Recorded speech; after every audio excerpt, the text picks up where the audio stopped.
So I'll be the first to admit that we don't do a lot of runway coverage on this channel. It's just not something I've typically built the channel around, but I think today it's worth doing because something kind of big just happened in my view, and I feel like if we don't take the time to point it out, it might kind of go by unnoticed. So here's what's going on. As you may know, we cover the brand Enfant Riche de Prime quite a bit on this channel. There's just probably no brand out right now that fits so perfectly within my personal aesthetic of elevated, punk-influenced luxury fashion. But I'll also be the first to admit that historically, Enfant Riche de Prime has been best at fairly simple, ready-to-wear pieces. But the brand just had their Spring-Summer 2024 runway fashion show, and I think they have made some big steps forward, so big in fact that they are worth making a dedicated video about. But I feel like we can't really understand how far they've come in such a short time without looking back a little bit. So let's look at what Enfant Riche de Prime has historically been about. So this is the Spring 2022 collection on the brand's website. They've done a really good job recently actually of redesigning the website to be more focused and more clear for navigation. So I'm really glad they've done this. But this was a runway show just a couple years ago, and you'll see it is very high-end, well-made, tailored stuff. That's what they're so great at. You've got coats, you've got suits. They were starting to get into the more high-end realm, but the silhouettes, they're fairly simple. They're within a very clear aesthetic. They speak to me very clearly. I love all of these pieces, but they were staying very clearly within a particular lane that they had carved out for themselves. You can see kind of clean tailoring, double-breasted suits. Leather has always been a staple of the brand. Like, there's some interesting fashionable stuff going on, but for all intents and purposes, this is a simple leather jacket and pair of leather pants. Same here for a nice relaxed fit leather coat, some denim, and then you get the ready wear in there as well. This is like a mesh t-shirt that I have. I really like this piece. Track pants, a little simple knit vest with stripes.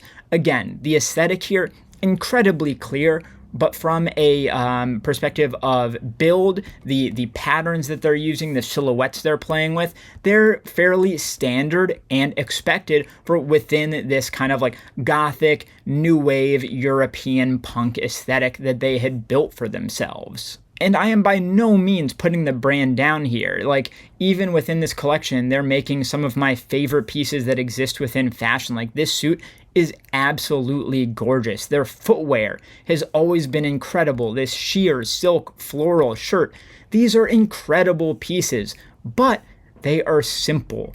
They are easily wearable. You can look at them and understand how you, as a regular person, quote unquote, would wear these and put them together within your own looks. And while I do feel like this new collection is legitimately kind of a quantum leap forward, the signs have been on the wall here. Here is last season, fall-winter 2023, and you can already see steps being taken to elevate the brand and really, create a name for themselves within real runway European fashion, playing more with silhouette and doing things that are a little bit outside of the norm of like streetwear or straightforward suits. You can see color being played with here. There's more of an attention to the entire look and the way this belt is playing with it.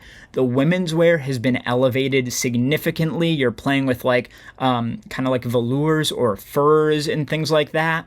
Also, more historical references, Japanese cult imagery is being brought in here. The fit of this jacket is much more deeply considered than it would have been just a year earlier. And in general, you can just see that there is an elevation starting to happen here. From the way that the looks are being conceived of, the ways that they're being accessorized, and the way that the aesthetic is being pulled together into coherent looks. Like, this fur coat is very Parisian, you know? You can get the reference immediately. Stuff like this lapel, this overlay on the shirt is incredibly fashion forward and interesting. These brooches add a really great effect. And you're also pulling in like this bomber nylon shirt type padded thing. really harkens back to early Demna Vêtements stuff. So steps are clearly being taken here, but in the end, when you separate these out piece by piece, they're still quite wearable and quite understandable. But then we get to their new show. This is it on YouTube. It's not on the website yet within that gallery of photos. But this is Spring-Summer 2024. They've got this baby doll theremin, which is incredible. Like, no hate there. It's a really cool effect and creates a great mood. So there's kind of showmanship being put in. But getting to the clothes, right off the bat, from the first look, I think they're making a statement that we are a runway fashion brand now. And you can see that in the past couple seasons, they have really worked their manufacturing. They're making more stuff in Italy. Historically, it was all made in the USA, I believe, in their own studio. But they're working more with legit luxury manufacturers now. And this first look comes out, and I truly think it does make a statement here. So this fit, it's not an accessible fit. Incredibly oversized sleeves. The color is a bit more esoteric, a little bit harder to wear for your typical black focused, punk oriented consumer. This vest has a very unique fit. The way it buttons is different from what you'd expect. Kind of like short shorts, almost like a classic like Victorian undergarment type of feel in the socks as well. There is so much happening here that is so far ahead of anything else they've done. You get very wearable stuff as well. Like this guy right here, I would wear this any day of the week. There's some Eddie Slama vibes in the kind of like punk Dior Homme like striped vibe, but there's the super thrash stuff going on at the side, and those pants, the like gartered leather super huge boots. That's very interesting and not something that someone like Eddie would do. There's thought being put into every piece here. You can see these pants are double waistbanded. We've seen Demna do things like this. This is a very fashion-forward type of style that they're working with at this point. The leathers, which they have historically been so known for, are also being elevated. This is not your typical leather jacket right here. This is something different. The sleeves have that similar fit to the first look, and there's interesting cargo overlay stuff going on at the front. This is a new interpretation of the leather jacket.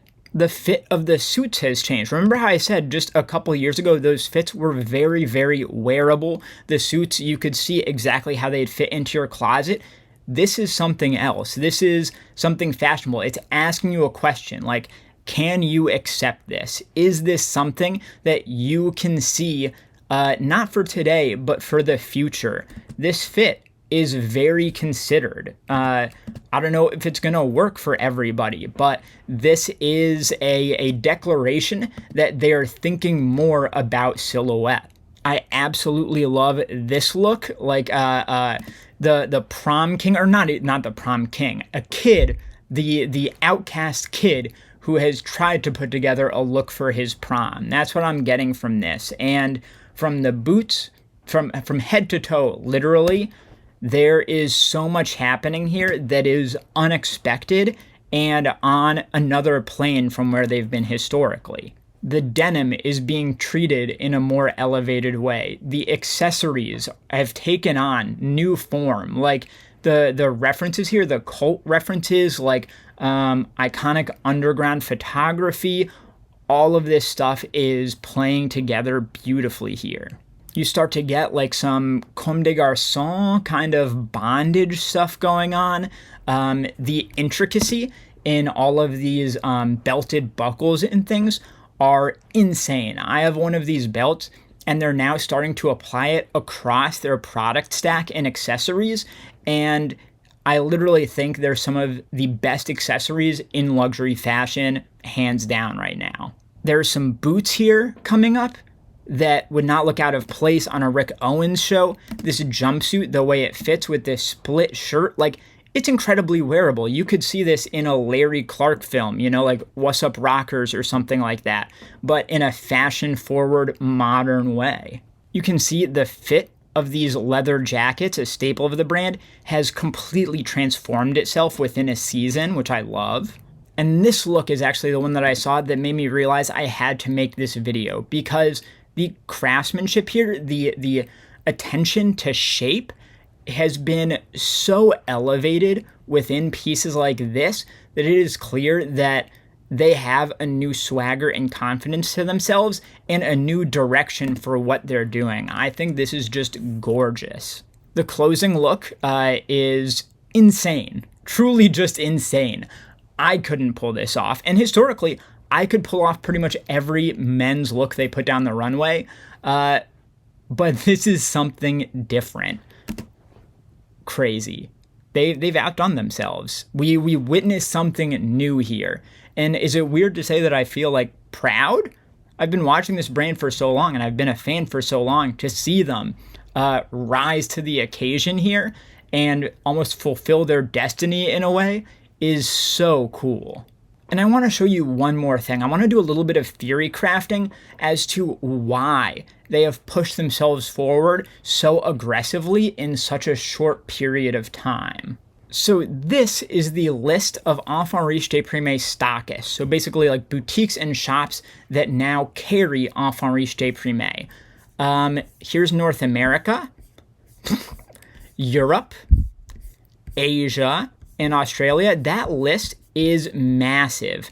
I think it's literally been tripled, maybe even quadrupled from literally just a year ago. Like very recently in North America, they had it at Maxfield, Essence, Mr. Porter.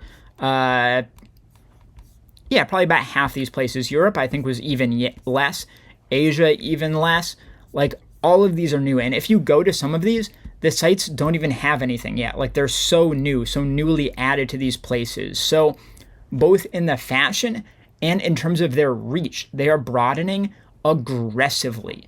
This is a brand that's pushing themselves, and I think we're going to see really, really big things from them. They're on the verge. They're blowing up. They have historically been an archival brand, like, 4G, memeing, crazy prices, etc., etc. They're about to be everywhere, and I wish them the best of luck because this new collection was fantastic.